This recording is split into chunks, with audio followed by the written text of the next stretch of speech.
ఎవరు పాప చనిపోయారు? మా పాప.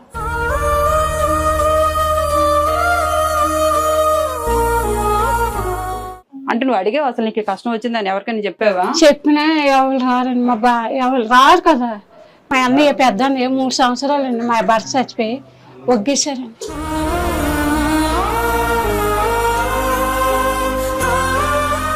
వైజాగ్లో కేసీస్లో 4 రోజులు తిరిగాను. చేతిలో పిల్ల చచ్చిపోయింది. ఆ పిల్ల ఎందుకు వచ్చి చచ్చిపోతుంది? ఆ పిల్ల కాలినప్పుడు ఎందుకు కాదు?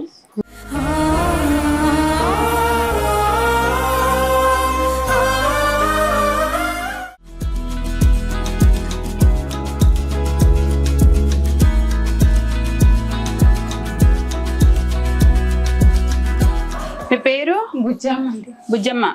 మీరేనా నాకు కాల్ చేసింది? ఎవరిచ్చారు మీకు? ఈవిడెవరు? అవును మా అమ్మగారు. మీ అమ్మగారా? ఇల్లు చూడొచ్చా? చూడండి. ఎందుకు కూర్చున్నారు? నిల్చోలేకపోతున్నాను. నిల్చోలేక కూర్చుంటున్నారు. ఓకే.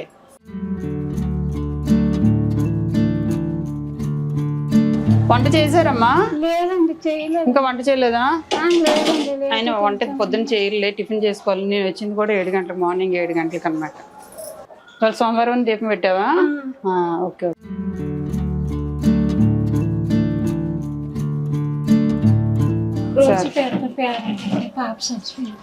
ఎవరు పాప చనిపోయారు? మీ పాప చనిపోయారా? భర్త కూడా చచ్చిపోయారు. ఇవ్వండి పెన్షన్ కూడా ఏటి ఇవ్వట్లేదు. పాప ఫోటో? పాప అండి చచ్చిపోయి చాలా రోజులైంది. అయ్యో, చిన్నప్పుడు ఈ వయసు చనిపోయింది పాప? 8 సంవత్సరాలు పాప చచ్చిపోయింది. ఆధారం అయితే లేదండి. మీ ఆయన? మా ఆయన అండి తాగుడు వల్ల వ్యసనం వల్ల చచ్చిపోయింది. పెన్షన్ ఏటి ఇవ్వట్లేదు. ఎందుకు ఇవ్వట్లేదు? నేను అప్పుడు రేషన్ కార్డు నుంచి అవ్వగారు. మొన్న రేషన్ కార్డు పెట్టి ఇప్పుడు ఓపెన్ అవ్వలేదట. పెన్షన్ కూడా ఏటి ఇవ్వట్లేదు. ఇకమ్మా పాప ఫొటోస్ తీసుకోండి. ఈ వయసు అప్పుడు చనిపోయారా తల్లి? ఏదో అడిగాను, మళ్ళీ మధ్యలో నువ్వు ఏదో మాట్లాడుతూ. ఈ పాప ఈ వయసుకు చనిపోయిందా? 8 సంవత్సరాల పిల్లలు చచ్చిపోయింది. అయ్యో, ఒకరే? ఒకే ఉన్నట్టున్నాడు. బాబు ఒక్కడే ఉన్నాడు. ఎక్కడున్నాడు? ఊర్లోకి హైదరాబాద్ మా ఎవరి చుట్టాలు తీసుకెళ్ళారు. చూసుకునే పరిస్థితులు తప్పలేదు. ఏదండి వేరే రిపోర్ట్లో బెట్ చేస్తే బెట్ పాపలు ఏదన్నారు? బెట్ పాపలు బెట్ తగ్గింది, బ్లడ్ తగ్గింది. ఇండే చేసుకో అంతే. మనిషి పని వద్దని రాసుకోమన్నారు. ఒకసారి నిలబడండి మీరు. నడిస్తే ఇదంతా నొప్పి పెట్టేస్తుంది. నడిస్తే అంతే. రాత్రాల్లో నిద్ర లేదు. నొప్పి ఏడిపోయాడు. ఏమైంది ఆ సైడ్ మీకు? అంతే బెట్ పాపలు మనిషి నొప్పి వస్తుంది. ఒకసారి మా ఆయన అప్పుడు కరకం కొట్టేసాడు అక్కడ బతుకులు. అప్పటి నుంచి నీరస అయిపోతుంటుంది. పని చేస్తాను కానీ ఒకసారి కొట్టినందుకు అలా కూర్చోండి. అంటే కాళ్ళ నుంచి ఇక్కడ వరకు నొప్పి వస్తుందండి. ఒకసారి ఇంట్లో ఉన్నది మందులో తగ్గట్లే. అలా కూర్చుంటే ఒకసారి పనికి వెళ్తానికి ఇంటికి వచ్చేసరికి ఆగేసాం. పనికి వెళ్తున్నారా? వెళ్ళట్లేదు ఇప్పుడు వెళ్ళట్లేదు. అంతే రెస్ట్ కొండమన్న డాక్టర్ వద్దని. మీ ఆయన తాగి చనిపోయారు. కూర్చోండి. తాగుతానండి. తాగుడు ఎక్కువ అయిపోయింది. లేరు కదా, చనిపోయారు కదా. చనిపోతేనే మీకు పెన్షన్ రావట్లేదు? రావట్లేదు.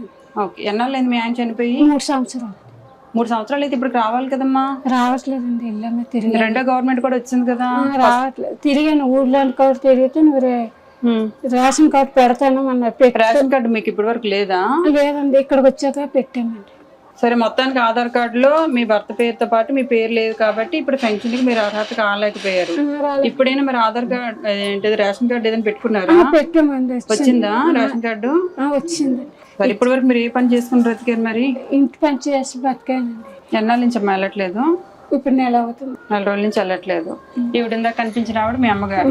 ఇక్కడ మీ ఇద్దరు కలిసి ఉంటున్నారా? లేదండి, నాకు బాగోలేదని హాస్పిటల్కి ఎవరు లేరని తీసుకెళ్ళి. మీ అమ్మగారికి ఎంతమంది పిల్లలు? 2 కొడుకులు అండి. చూడరండి.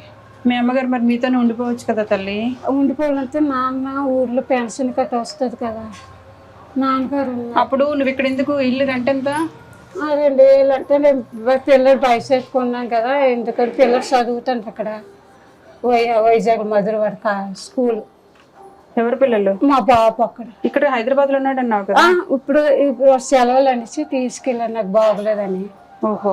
అంటే మళ్ళీ ఎందుకలిసి నేను చదివించుకొని ఇక్కడ ఉంటానండి. అమ్మతో పాటు బాబుని కూడా ఊర్లో చదివించుకుంటే నువ్వు ఇక్కడ ఈ పరిస్థితిలో కనీసం కొద్దిసేపు నిలబడమ్మన్నా కూడా నిలబడలేకపోతున్నావు కదా. అంటే చాలా రోజులు అయింది ఉండిపోయాను కదా, ఎప్పుడో మరి బాగుంటుంది కదా అనుకోండి, ఇలా పరిస్థితి వస్తుందని నేను అనుకోలేదు. కొంచెం కోలుకున్న తర్వాత నువ్వు మళ్ళీ పనికి వెళ్తావు. మరి వెళ్ళకపోతే పిల్లలు భయసేస్తుంది, మనం ఆధారంకి ఎట్లా లేకపోయినా ఆస్తులు ఎట్లే కదా, మరి ఆ పిల్లడికి పెంచుకోవాలి కదా. ఇప్పుడు నీకు డాక్టర్ గారు ఏం చెప్పారు అయితే? బెట్ట తక్కువ రెస్ట్ కొనమన్నారు. బ్లడ్ ఎక్కించుకోవాలా నువ్వు? బెట్ట ఎక్కించుకోవాలంటే డబ్బు బెట్ట వద్దనేసి ఐరన్ ఇండస్ట్రీ ఏదో చేసుకోమన్నారు. అది డబ్బులు లేక ఆగాను. ఎంత అవుతాయి అన్నారు? 3000 అవుద్ది అన్నారు. ఆ ఇంట్లో డబ్బులు లేక పరిస్థితి. ఎందుకు? నీకు జీతం వస్తుంది కదా. జీతం మరి నేను వెళ్ళదు కదా, వెళ్తే కష్టపడితే జీతం వస్తే లేకపోతే అది లేదు. అలాగా ఆ కూలి పథకం మీద బతుకుతాను. సరే, ఇప్పుడు నీకు హాస్పిటల్ ఖర్చులు కావాలి అంతేనా? మీరేదో హాస్పిటల్కి వెళ్తే కొంచెం బ్లడ్ ఎక్కించుకో, ఈ ఐరన్ ఇంజెక్షన్స్ మెడిసిన్స్ ఇస్తారు, టాబ్లెట్లు అవి ఇస్తారు, దానివల్ల కొంచెం నువ్వు కోలుకుంటావు. నీకు ఏమైందంటే ఓన్లీ బ్లడ్ తక్కువ అని చెప్తున్నావు అంతే. బెట్టను ఇది ఒక్కసారి చెయ్యగట్లు అవుతుందండి, పని చేసిన బరువు ఈ చెయ్యి పట్టుకుని లాగేస్తుంది బరువు. నీకు ఇప్పుడు ఎంత కావాలి అయితే? మీరు మీకు ఎంత కావాలో? 7,000 అవుతుంది. ఇందాక 3,000 అన్నారు. ఇంట్లో పత్తింకే కట్ట అయితే ఇండస్కి 3,000 అవుతుంది. మరి ఇంట్లో మేము వెళ్ళాం కదా పత్తి, సొంత ఇల్లు కదా, అద్దెలు కట్టుకొని అలాగే సెటిల్మెంట్. అందుకంటున్నాను, నువ్వు సొంత ఇల్లు కాదు అద్దెలు కట్టాలి, నీకు ఒంట్లో బాగాలేదు, ఓకేనా? నీకు మందులకు మెడిసిన్స్ కి అన్నిటికీ ఇబ్బందిగా ఉంది, అందుకే మీ ఇంటికి వెళ్ళిపో అంటున్నాను. నీకు అమ్మ నాన్న ఉన్నారు కదా, అక్కడికి వెళ్తే ఈ శ్రమలన్నీ కొంచెం తగ్గుతాయి. ఒక 6 నెలలు 7 నెలల తర్వాత వచ్చావు అనుకో, నువ్వు ఈలోగా కోలుకుంటావు. మీ అమ్మ నాన్న నీకు ఏదో హెల్ప్ చేసి పెడతారు. ఇక్కడ రెంటిల్ కట్టుకొని నువ్వు ఇక్కడ అన్ని కాస్ట్లీగా అన్ని ఏం కొనాలన్నా కూడా అక్కడికి వెళ్తే బియ్యం రేటు తగ్గుతుంది, పప్పు రేటు తగ్గుద్ది, అన్ని రేట్లు తగ్గుతాయి. ఇంటి రెంట్ 2,000 మిగిలింది అనుకో, ఆ 2,000తో నీకు మందులకు పనికి వస్తాయి. ప్రెసెంట్ ఎందుకంటే మీ అమ్మ నాన్నకి ఎవరు లేరు, అన్నదమ్ములతో ఏం కలిసి ఉండట్లేదు, చూడట్లేదు. వాళ్ళకి అమ్మ నాన్న కొడుకులు కాసిన ఒగ్గేశారండి. నేను ఆ మీద నేనెందుకు ఆధారపడాలనేసి నేను వెళ్ళి మీ అన్నయ్య వాళ్ళ దగ్గర ఉండమని చెప్పాను. అమ్మ నాన్న దగ్గర అండి, అన్నయ్యలు సపరేట్ అయిపోయినారు. నాకు చూడట్లేదు, ఇలా మా చెల్లికి బాగులేదు ఏటైందని వాళ్ళు చూడట్లేదండి. ఎవరు చూడలే బుచ్చమ్మ, ఎందుకంటే వాళ్ళు కూలి పనులు చేసుకుని బ్రతుకుటోళ్ళే.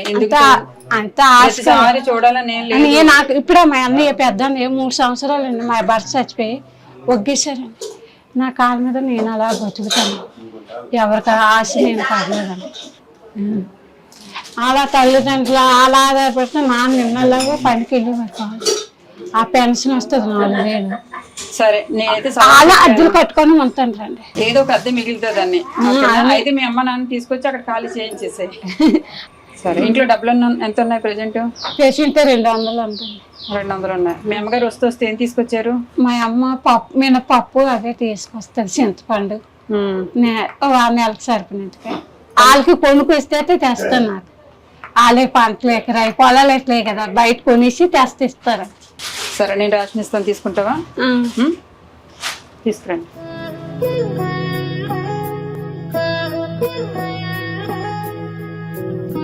మజ్జిగ చేశారు మాకోసమేనా? మా వాళ్ళకి ఇచ్చారా? మీ అమ్మాయి కూడా ఇవ్వండి, ఏం తినలేదంట. మీరు తాగండి కొంచెం, నేను ఇప్పుడు కాదులే కొద్దిసే పైకి తాగుతాలే. నేను కూడా కొబ్బరి నీళ్ళు తాగాను.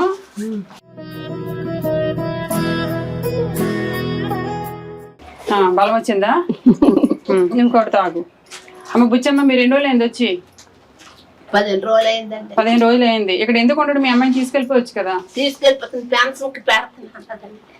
అంతే క్వార్టర్ ఇక్కడ పెట్టించాను కదండి. ఫంక్షన్ టైంకి వచ్చి తీసుకుని వెళ్ళిపోవచ్చు.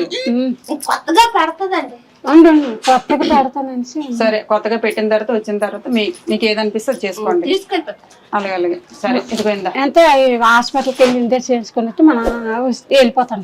సరే, నీకు ఏది మంచిది అనిపిస్తే అది చేసుకో, ఓకేనా? సరే, ఇదిగో తల్లి రేషన్, ఇందులో నిత్యావసర సరుకులు అన్నీ ఉంటాయి, ఓకేనా? పెట్టండి, అందులో ఏమేమి ఉన్నాయి చూసు చెప్పు పార్వతమ్మ. కింద పెట్టు.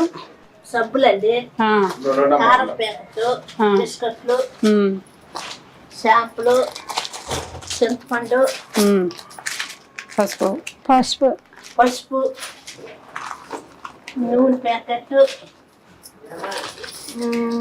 సబ్బులు, పచ్చడి అండి. మీ ఆయనకి ఇష్టం అంట కదా పచ్చడి అంటే. ఆ? కొబ్బరి నూనె, ఉమ్. ఉప్పు, ఉమ్. పంచదార, ఉమ్. కందిపప్పు, ఉమ్. గోధుమ నూక. అవమ్మా నిత్యావసర సరుకులు. అవన్నీ వంట చేసుకొని కడుపు నిండా భోజనం చేయండి తల్లి, ఓకేనా?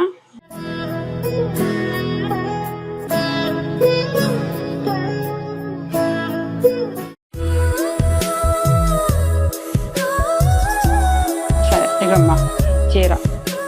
సరే అవి నిత్యావసర సరుకులు. కడుపు నిండా భోజనం చేయండి. కొంచెం రెస్ట్ కావాలి కాబట్టి రెస్ట్ తీసుకోండి. ఇప్పటికైతే 2 నెలలకైతే మీ బియ్యం, మీరిద్దరున్నా కూడా బియ్యం సరిపోతాయి, ఓకేనా? ఇంకా రేషన్ కొనాల్సిన అవసరం లేదు. నీకు ఇప్పుడు మందులకి కావాలి, అంతేనా? నువ్వు అడిగింది మందులకు 3000, ఇంట్లో బత్తానికి కూడా అడిగావు, టోటల్గా 7000 అడిగావు కదా. నేను నీకు ఇస్తున్నాను తల్లి 10,000 రూపాయలు. ఈ 10,000తో ఇంకేమైనా కొంచెం తొందరగానే నువ్వు ఆరోగ్యం కోలుకొని పిల్లడి కోసమైనా నువ్వు బ్రతకాలి, బాగుండాలని అనుకుంటున్నావు కాబట్టి కొంచెం తొందరగానే నువ్వు కోలుకోవాలని కోరుకుంటున్నాను. థ్యాంక్స్ అండి. సరే, ఎవరు రాలేదా తల్లి నీ దగ్గరికి? మీ బంధువులు ఎవరు గాని? బంధువులు ఎవరు చూడరు. నేను అనాథగా ఉన్నట్టుగా బాబు నేను కనిపెట్టి బతుకుతాను. ఎవరు చూడరు అంటే నువ్వు అడిగావు అసలు నీకు కష్టం వచ్చిందని ఎవరికైనా చెప్పావా? చెప్పినా ఎవరు రారండి. ఎవరు రారు కదా. నీ చచ్చిపోతే పోనీ ఎందుకనేసి బాధపడతారు.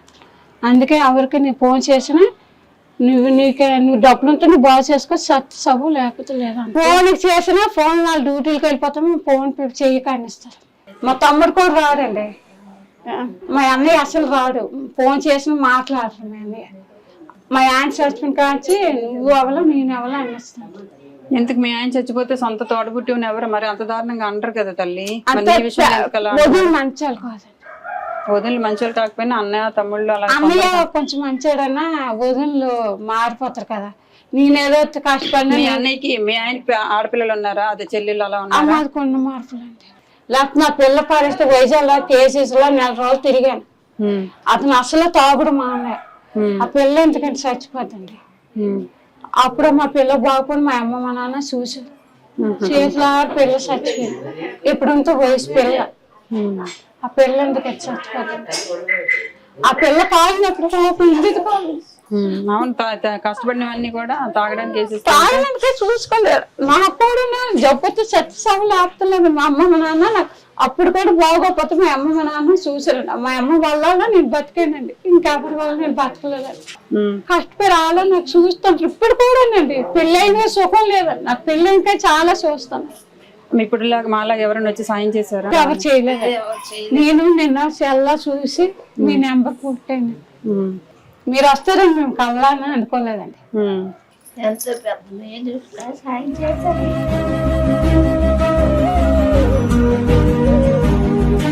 సరే అయితే నేను వెళ్ళొస్తాను. Thank you. హ్యాపీగా ఉండండి, ఆరోగ్యంగా ఉండండి. ఉన్న దాంట్లో కొంచెం అమ్మ మీరు తోడుగానే ఉండండి ఉన్నంత వరకు, సరేనా? ఎందుకంటే మనోడు కూడా ఉన్నాడు కాబట్టి అందరూ ఉండాలి. భర్త లేనప్పుడు ఇంక వెనకతలు ఏ ఆధారం లేదు, మీరు తప్ప.